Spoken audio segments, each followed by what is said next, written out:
Kainin natin to. Pero teka, bakit? May buto dyan.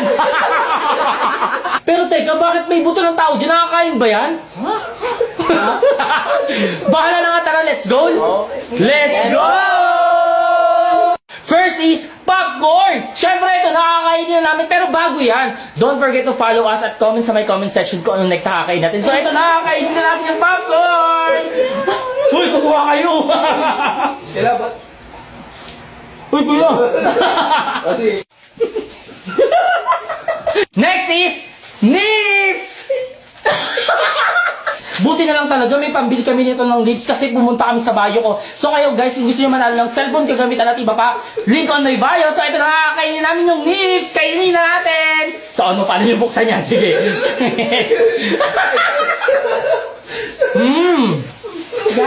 Yummy ka, hindi nyo binuksan. kumain ako yun.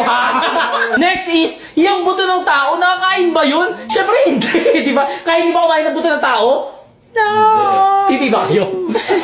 Pero siyempre, dahil hindi naman namin kaya kainin yung buto ng tao. So, naghanap ko yung alternative at ito na nga. Buto na lang ng manok! So, kainin na natin! Like, follow, comment, and share!